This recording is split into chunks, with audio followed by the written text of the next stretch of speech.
ចម្រើនពរញាតិញោមពុទ្ធបរិស័ទនេះជាសកម្មភាពដែលព្រះសម្មណសិស្សនៅសាលាពុទ្ធិកបឋមសិក្សាវត្តនិសរវិចិត្របន្ទាប់អំពីចេញពីរៀននៅពេលល្ងាចមកក៏ទទួលនៅភេសជ្ជៈដែលញោមអាចារ្យលោកតាគណៈកម្មការលោកបានរៀបភេសជ្ជៈប្រគេនព្រះសង្ឃរួចទៅក៏សម្រាប់បន្តិចបន្ទាប់ពីសម្រាប់មកក៏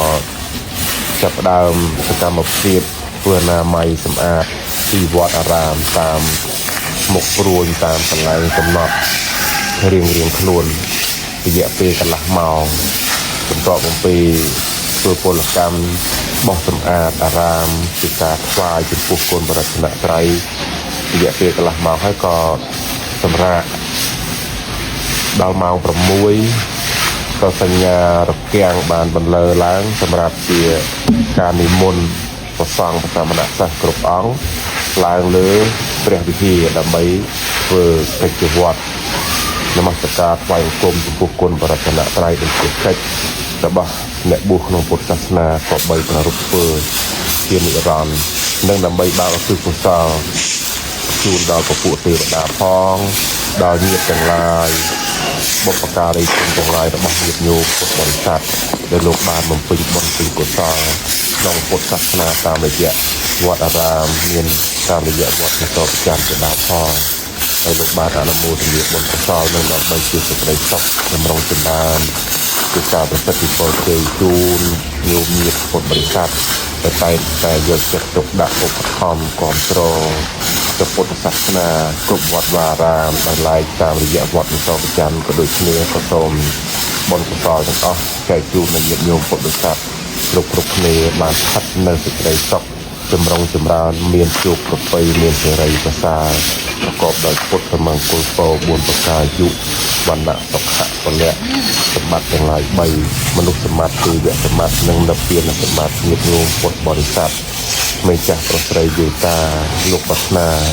បរណាសម្បត្តិណានោះសូមលោកបានសម្រេចតាមបំណងប្រាថ្នា8អខានឡើយ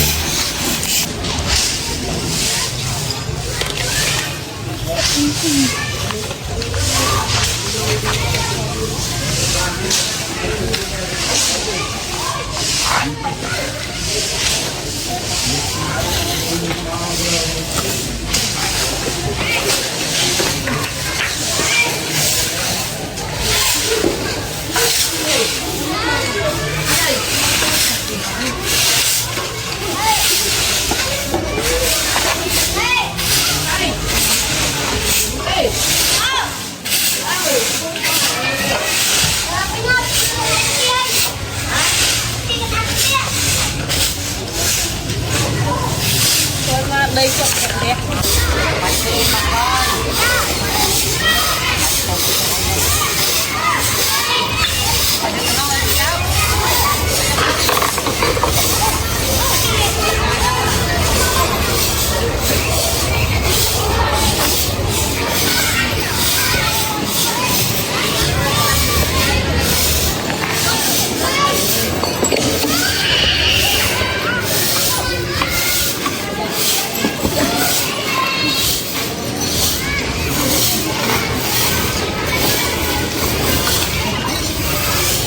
Hmm?